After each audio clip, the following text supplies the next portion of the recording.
This is Robert Victor Nelson. He was born April 12, 1925, and he served in World War II in the Army.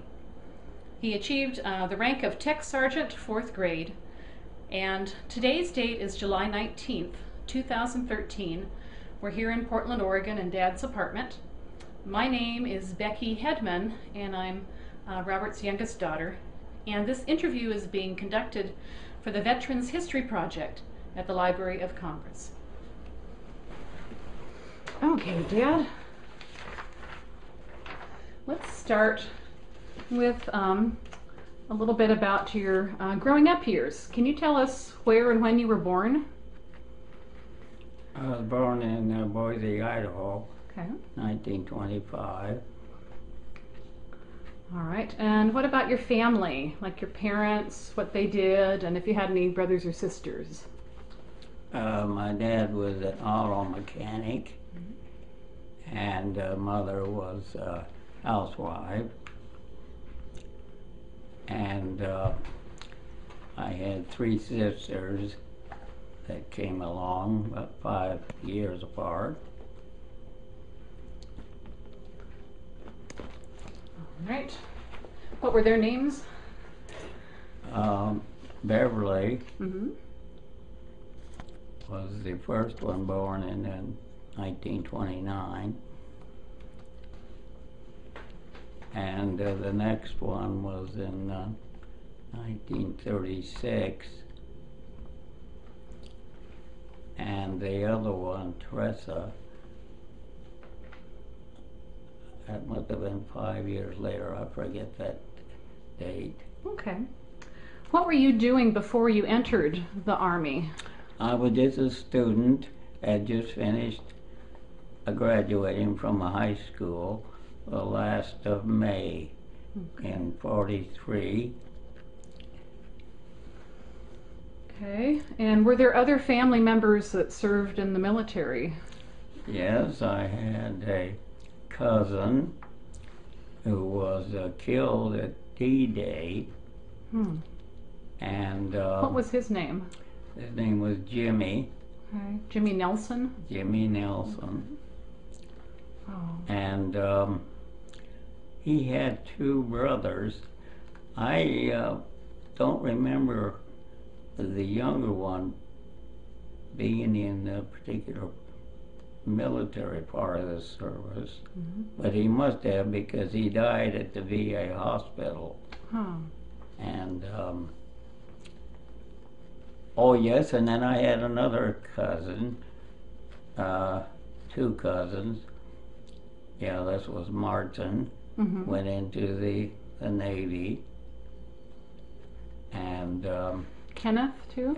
Kenneth, I guess he did too. I just wasn't that close to him and his whereabouts. Okay. How did you end up in the Army? Did you enlist or were you drafted? No, I was drafted. I remember going to the YMCA and going through the routine questions as they inaugurate you into the Army. Let's see.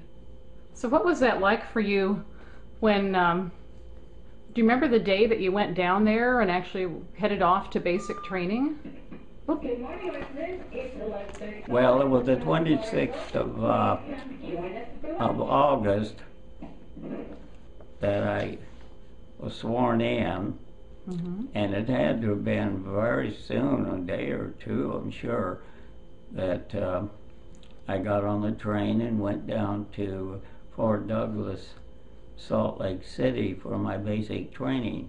Was that 1943? That was 1943. Okay. And after the probably 6 to 8, I figured it must have been about middle of October, I finished. What was that like there for basic training? It was very military. I got into my first mess kits, eating in with a bunch of men, and being given clothing, tans, Okay. the boots, Mm-hmm. the hat, all that accoutrements that go Sure. with you. And then, of course, every day we would go out and have exercises very early in the morning, Mm-hmm. and they would last for about an hour, still dark. And then Saturdays they would have officers come and inspect Okay. to see if you had your beds made properly, Mm-hmm. and then look into your foot lockers Okay. for the clothing that was given to you, if it was arranged properly. Just typical. And then we went to lots of movie orientations Okay. about the Army, what to expect, Mm-hmm. everything. And then they would give us little details, like go around. I think the one I remember the most was they're giving you a long pole with a sharp nail on the end, and you go around and pick up paper, strewn trash paper, and cigarette butts, Oh. gum wrappers, stuff like that. Uh, And how was the food? the food was okay. I couldn't complain about that. And it was a little heady for me getting used to that. Oh. But I seemed to blend in and get along with everybody. Good. Were there any friends that you made during that time? None that went through the service with me, Okay. because I didn't meet my more closer friends until I left Fort Douglas and went up to Camp Adair Okay. in Oregon. Oh, well, tell us about Camp Adair then. And then Camp Adair is where they had assigned me to a wire stringing. It was actually a howitzer section Okay. where we strung wire from the howitzers down through the valley. Hmm. And we would have to string them out and bury them at the road intersections. Okay. And we could hear the artillery shells going all day long, whizzing over our heads. Oh, wow. And then occasionally we had many bivouacs Mm-hmm. where we went out overnight, and like we'd have to dig a foxhole and get that experience. Hmm. And there were times when they would have you just cut loose from the group and kind of get lost in the shrubbery and kind of act like you were looking for an enemy. Or, I never did meet an officer and any of that, but I remember you had to get out and scout around. It was very interesting. And of course, the rain would pound down there. Oh. We did have some good days, but most of that was 3 months there, October, November, December. And then I noticed that I had been switched to the Signal Corps. Okay. And we went on a long bivouac exercise up to Yakima Firing Center, took all of the cannons up, and I became a radio operator. Okay. That was at Yakima Firing Range? That was the Yakima Firing Center. And we went through the whole winter there, and in the spring, I remember it was about March, and we disbanded, and I was sent down to Camp White. What was the winter like, though, at the The Yakima? winter was bleak, cold. It was cold, We lived in Did these you have wood. tents or? These are wood bordered tents Mm-hmm. with a Benjamin Franklin stove in the center, and we had maybe 4 or 5 men in there. Mm-hmm. And then it was in that March, as I remember, they disbanded, and then they sent us down to Davis, California, where I did the radio code training. Now that was at the actual college? That was at the actual college, okay. yes. Yes, we lived in the dormitories there. Okay. It was civilian life again. We loved it. And I forget how many months on that. I think it was well into the early part of the summer. And they didn't know what to do with us then, so they sent us to another camp called Camp White, Okay. which was east of Grants Pass.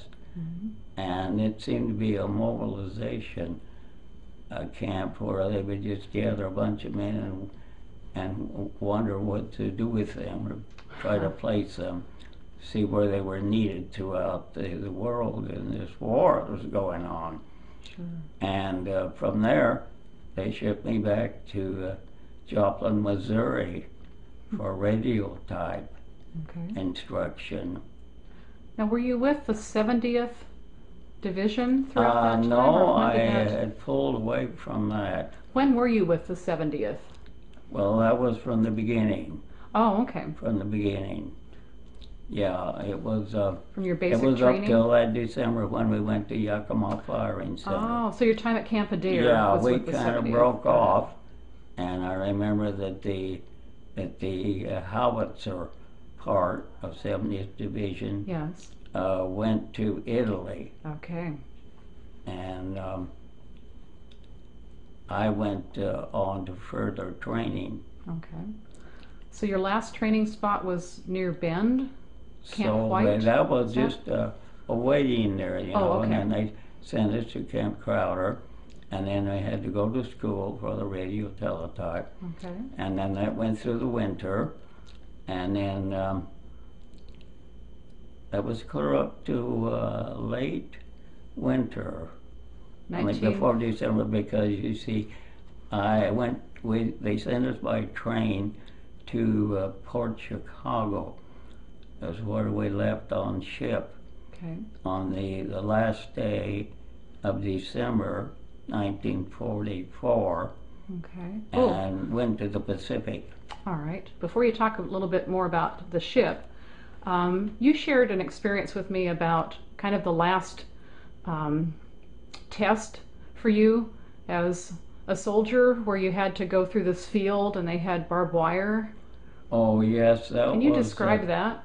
Yes, well, that was a test everybody had to go through. Oh, okay. And that was up here at the Camp Adair, Oregon.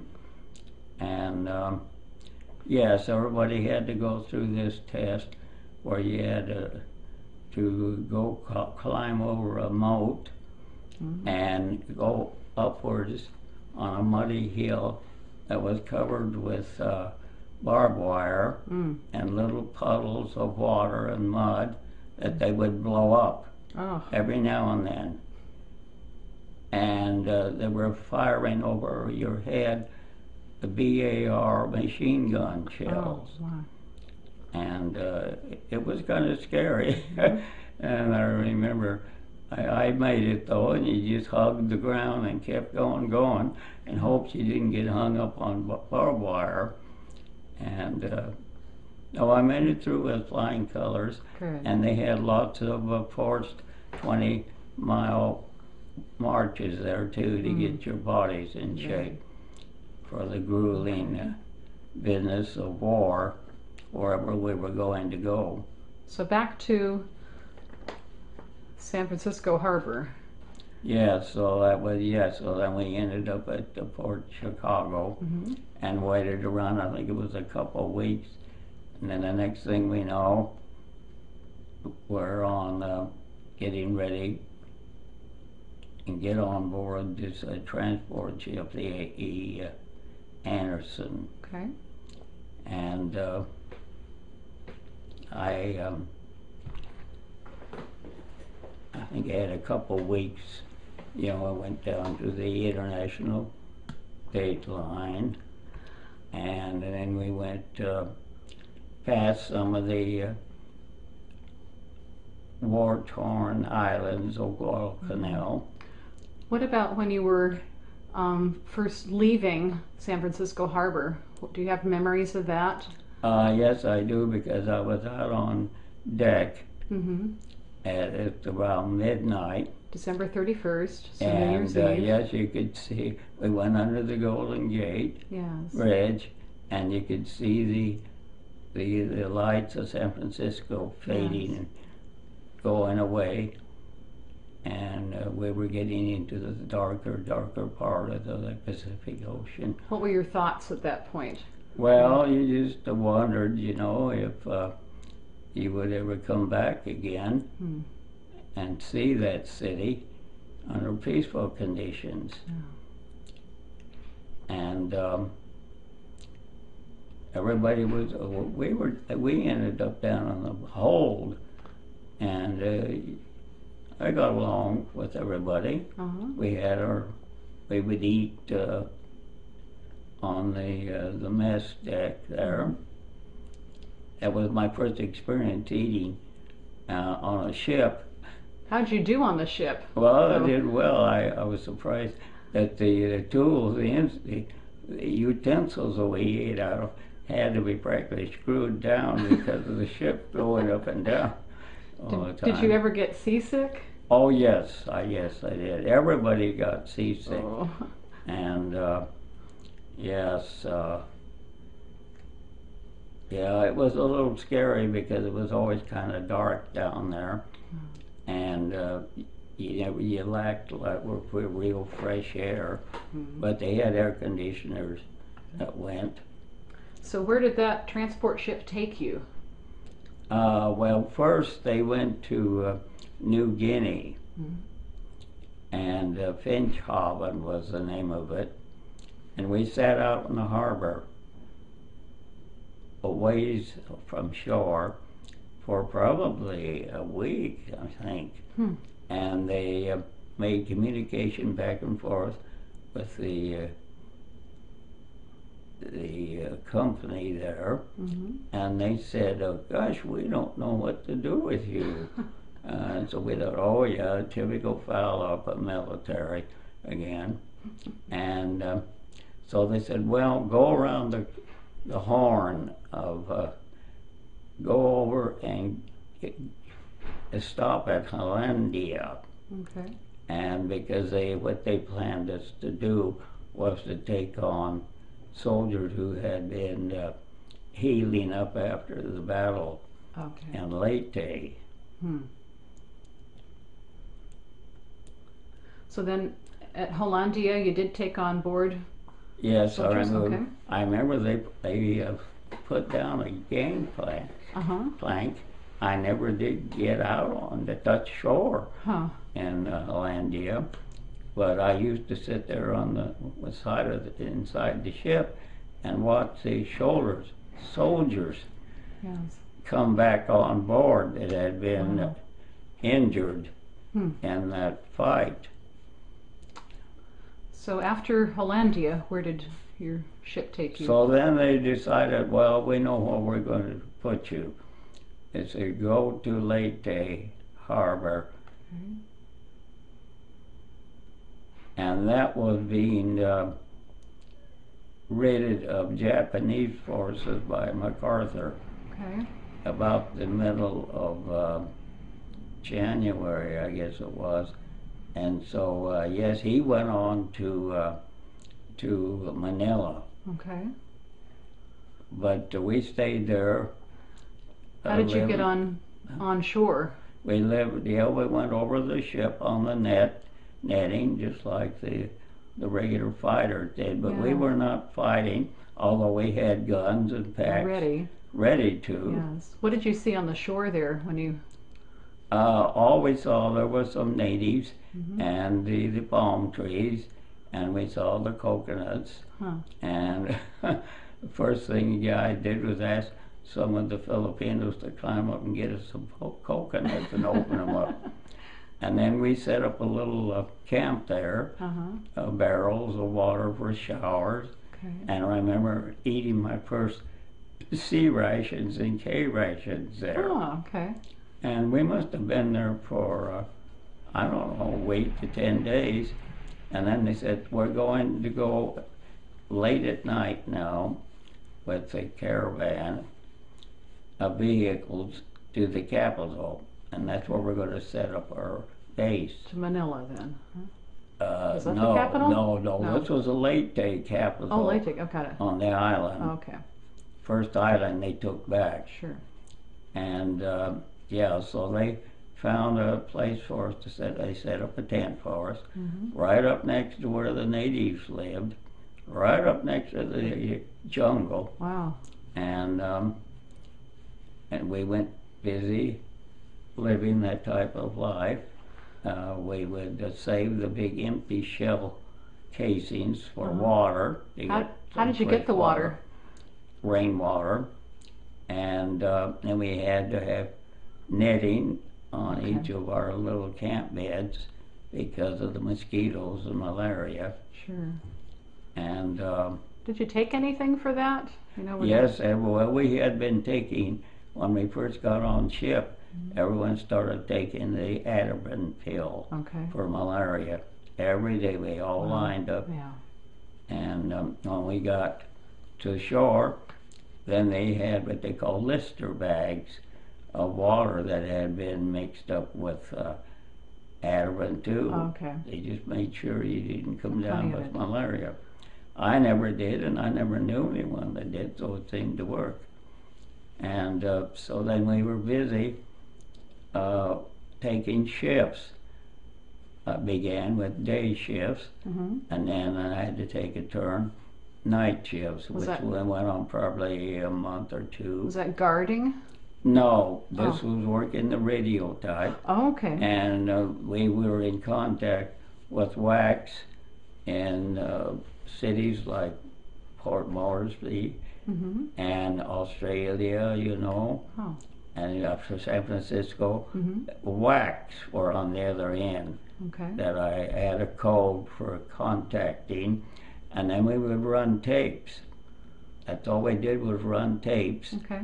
And after we ran them through, they were in five impulses, like 1, 2, 3, 4, 5, 1, 2, 3, 4, 5. And then we would tie those up, hang them up on wires, and officers would come through once every half hour and pick them up and take them back to the cold room. And many of them, of course, were messages for General MacArthur. Wow. And then after that, I had a day thing again, and it was just that type of job. Sure, good support. And we would have on a day off, we could walk into town and go to a restaurant or a bar. There was a music store there. Well, you should say what your profession was. Well, I was studying to be an advanced pianist. Yeah. And so I was interested in. So, was it at that time that you had formed some friendships? No, it was, we'd been there 6 months, and they said, okay, General MacArthur has ridded Luzon of the Japanese threat there. And so we headed up there on a smaller ship. And I ended up as a kind of a guard at a makeshift military grocery shop type thing, where they kept a lot of their food. And I guarded it at night, and I was supposed to challenge anyone who came try to steal or take the food away.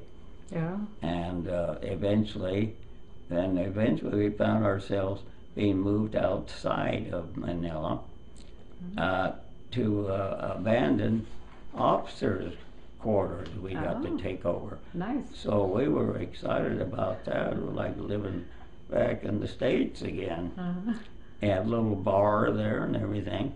And then I learned, someone mentioned, I think, or else I talked to people, there was a family very close to us in a two-story house, Filipinos by the name of Viola. Viola, like the musical instrument. They had a small grand piano. And so I became acquainted with them, asked them if I could come and practice on that, which I did, and became quite friendly with them. But I never did keep up the relationship with them after I left. But they did tell me some stories about the Japanese coming in there and telling them to leave, go elsewhere, we're taking over your place. Wow. But they saved the piano. Yes, the piano, well, they didn't beat it up. It was something, you know. Yeah. So did you have any buddies? Well, I did. There was a Jewish boy from Milwaukee, and we got along fine. What was his name? Donald Greenabaum. Okay. And I found out that he had taken a few piano lessons, and so we had something in common to talk about. He knew one song, that was all, and I didn't take any music with me over there, but I remember that the officers wanted to have a little band for them to entertain them, and while they ate, you know, or even the rest of the gang. And I did play piano for a while, but I was not bent that way. I was more in the classical, and also I kind of later on rejected it, refused to stay in that with that little group, because I wanted the free time I wanted to myself for mixing with the boys. Okay. Otherwise, they would take that time and you had to practice. And it took away from those times when you only had freedom from the daily stringing of wire every day from the howitzers through the valley. So your friend Donald Greenabaum, when did you meet? And how long through the war were you in the same post? Well, we met there because he was assigned to that place like I was. And he did the same thing. We all took turns. We'd have a pole with an eyelet on the end that wire went through, and it was a big spool of a twisted wire on the back of a Wepson carrier. And it would go real slowly down the road. You would be walking, kind of half running, and you laid down all this wire alongside the road, and in each intersection you had to take your shovel and bury it. So it wasn't trampled on or ruined. And I remember the officers did little tricks, like to test us to see if we were doing well and watching the progression of this wire. And then we had little tiny telephones that were encased in leather that hung on our side. And we had these pliers too, so we could open cut wires. And it was very good. But they would, the officers, a lot of times sneak in, and they would take pins and stick them in the wires and short. And so if we heard that, they'd say, hey, there's some problem with something over the hill here.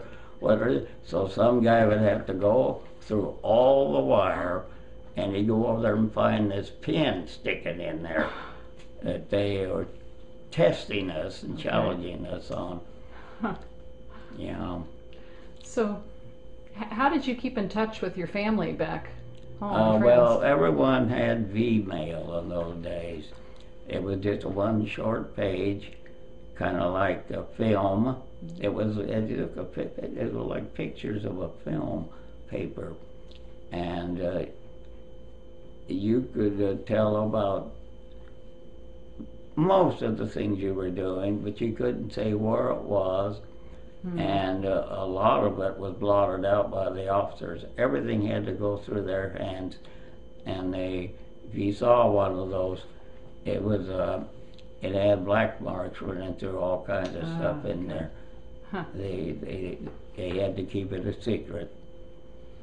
So your parents never really knew where you were No, then? they didn't know. No, they didn't know. I tried to work up a phony code to tell them where I was Uh-huh. by a girlfriend's address and the coordinates of her address and everything. It matched with the latitude and longitude Oh, of the Philippine island of Leyte, wow. so that they could go to Figure the that map out. and look there and say, oh, there's a Leyte, Wow. you know. Well, where were you when was that the last place that you were stationed then? Right there? Well, the last one, of course, is when we got to Manila, and after I did my guarding at the military grocery store, Mm-hmm. they decided they needed me out as a military guard at a sentry post. Okay. And what you did, you went there early in the morning, stayed all day long. You had to frisk every one of the Filipinos that left the post Okay. so that they weren't stealing screwdrivers, Uh-huh. pliers, and other things in there. Yeah. And then, of course, one day, when it was just getting close to time to quit, and then I left and was walking back through the camp to my tent. I could hear the radios going loud, and sad music, everything, and the atomic bomb had been Oh.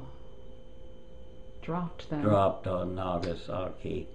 Wow. Yes, and so that was the end of that. And the next thing that happened, I'm grabbed for filling out dossiers of every soldier and bringing up to date his spec numbers, what he had been doing, his duties, That to bring them back home? the history, yes, Okay. and so that they could, get ready to get on board and come back to the U.S. Yes. Yeah. Wow. So when did you return home? And then I returned on the ship. Which ship? It was the A.E. Anderson. In fact, it was the same one I went over on, which was interesting. Oh. It was a regular troop ship that went back and forth. Mm-hmm. And it was the 1st of February, Mm-hmm. and Which year? 1946. Okay. Yes. And I think it was a rather fast trip back because I don't know if that was the day we left there or not, but on my discharge, it says the 7th of February is the date I go by when I actually got out Okay. and was up at Fort Lewis, Washington, Mm-hmm. which was a debarkation for most of the people. Or did any family meet you there? And yes, we alerted that we're allowed to phone home, Uh-huh. and made arrangements, and they drove up and met us at one of the little buildings where we waited there. Got back to civilian life again. Yes. What was that like coming back home then? Well, it was a real heady trip, you know. After it was almost 3 years for me, and I got through it without being harmed, you know, because I didn't actually get in real fighting, although I was in a war zone and got awards for that too, to hang on my tunic.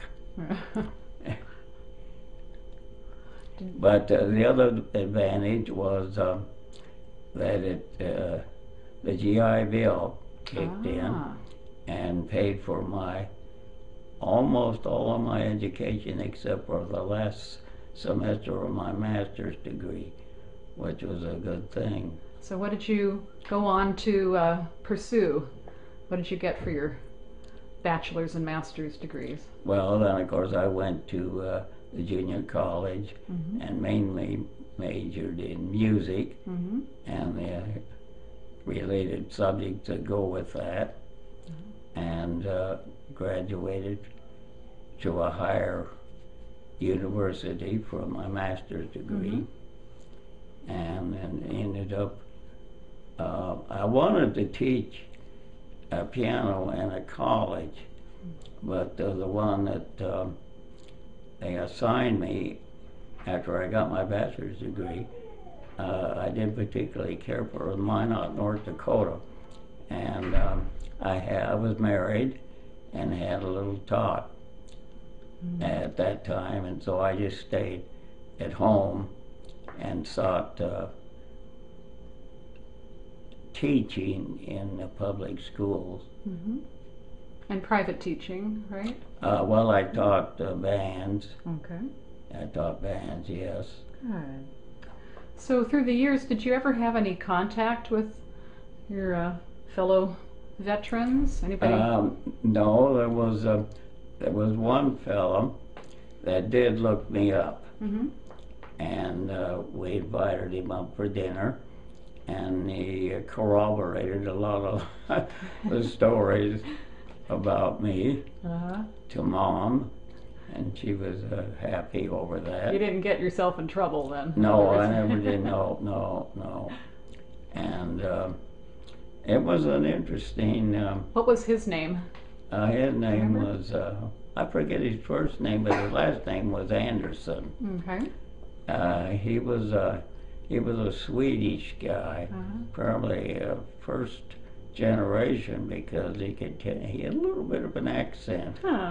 And he was older and a little more wise person. And he came one day, and then of course he left after we gave him dinner. The next day he left. Never did hear from him again. And then my best pal, the Jewish boy, I should have followed that through, but you know how it is, we just let things go. Oh, Donald, yeah. And although later on, years ago, I was curious, and my oldest daughter, I said, hey, you know, could you suppose you could find this guy? Because they said you could find anyone on those new technology. And sure enough, she found, I know where he came from in Milwaukee. And we looked up, we got his name, phone number and everything, but I never did call him. Well, I'm sure you have some good memories, though, of your times. I have good memories of him. In fact, fortunately, someone took pictures of us, which is nice. A little bit, but there's some real proof there that I was in the Philippines. Because so, how did your wartime experiences affect your life at all, or was there any life lessons you learned from being in? No, I never had any this stuff they get these days. Oh, with those that have been battled, an actual battle, you know, to get a trauma going.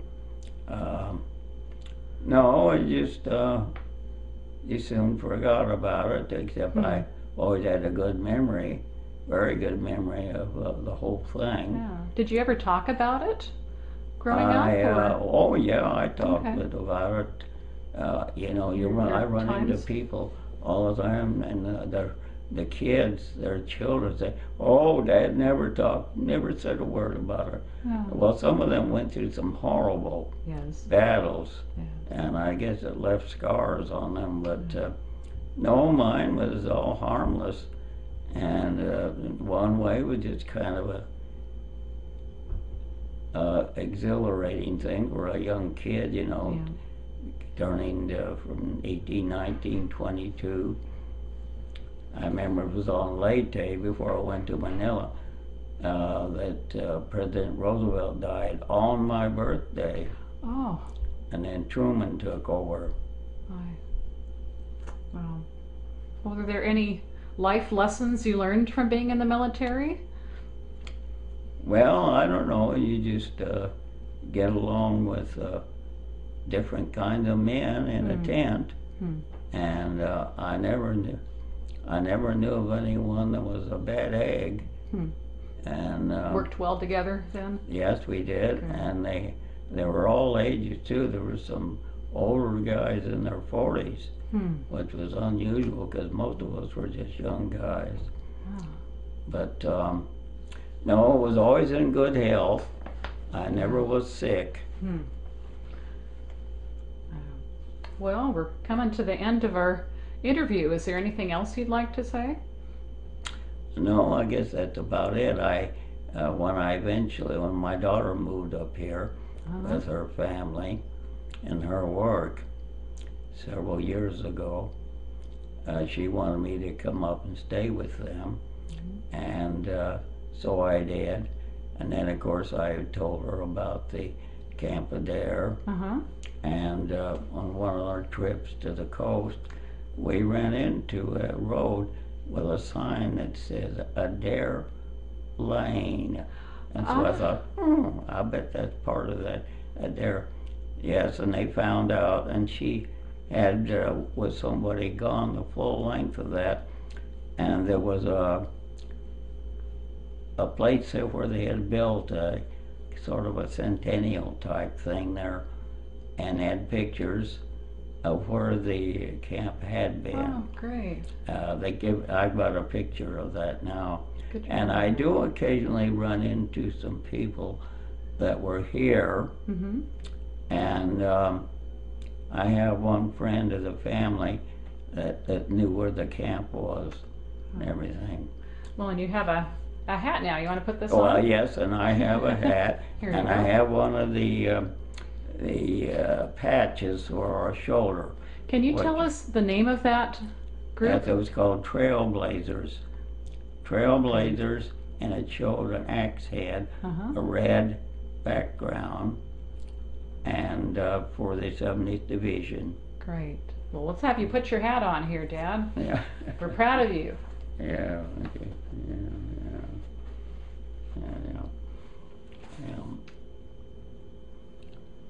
Right.